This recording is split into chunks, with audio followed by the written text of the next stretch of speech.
आपलं आरोग्य आपली जबाबदारीमध्ये क्रीडा संकुलमध्ये दररोज आळस न करता आदरणीय संतोषजी माने हे स्वतः BDO आहेत, प्रशासकीय कार्य करत करत देखील स्वतःचं आरोग्य सांभाळतात। त्यांना विचारूया आणि विशेष त्याने सर्व मित्रासोबत दररोज व्यायामला येतात, त्यांना विचारूया त्याने व्यायामला काय येतात आणि मित्र परिवारांना घेऊन काय येतात।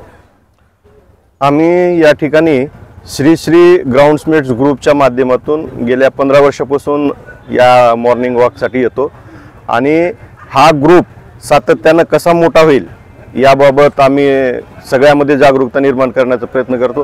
कारण आजच्या धकाधकीच्या जीवनामध्ये जे अज्ञात शत्रू आपले BP आणि डायबिटीस सारखे रोग आहेत आणि मग प्रत्येकाच्या जीवनामध्ये वेगवेगळ्या कारणांना ताणतणाव आहे आणि ह्या ताणतणावावर मात करणे आणि आपलं आरोग्य सुदृढ राहावं आणि जास्तीत जास्त लोकांचं राहावं यासाठी आम्ही श्री श्री ग्राउंड्समेट्स ग्रुपच्या माध्यमातून या ठिकाणी आमचा एक 20 लोकांचा ग्रुप या ठिकाणी आम्ही व्यायाम करतो।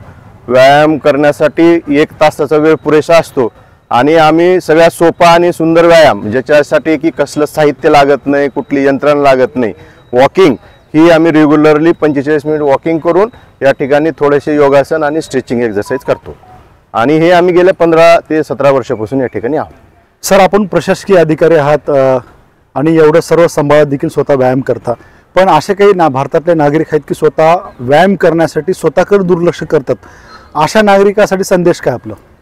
नाही, प्रत्येकाने व्यायाम केला पाहिजे। आपला देश जर सुदृढ ठेवायचा असेल तर आपण सुदृढ राहणं गरजेचं आहे आणि त्यासाठी आपलं कुटुंब आपली जबाबदारी ही जर पाळायची असेल तर तुम्हाला व्यायाम करणं हे अनिवार्य आहे आणि व्यायामासाठी 1 तास हा कुठलाही कितीही जगातला बिझी माणूस असला तर तो काढू शकतो। मी सर्वांना असं आवाहन करेन की प्रत्येकाने आपल्या आरोग्याची काळजी घेतली पाहिजे।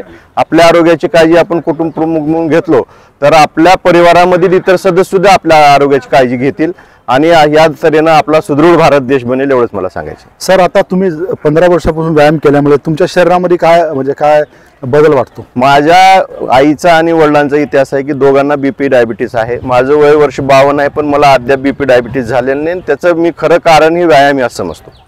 बरं, बघू शकता की आई वडिलांना BP आहे पण सर दररोजचा व्यायाम केल्यामुळे त्यांना BPचा अजूनही कुठलाही प्रॉब्लेम झाला नाही। कारण की आपल्याला माहित आहे वयाच्या 40व्या वर्षी BP आणि शुगर माणसाला लागतो, पण सरांचं 52 असून देखील अजूनही यंग मुलगा दिसतात। खरंच तुमचं खूप खूप धन्यवाद।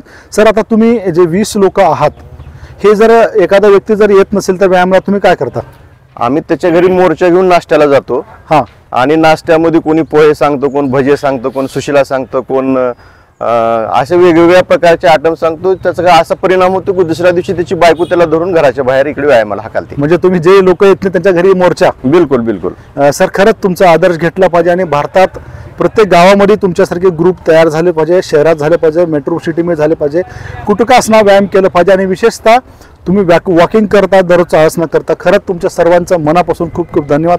जय हिंद, जय भारत।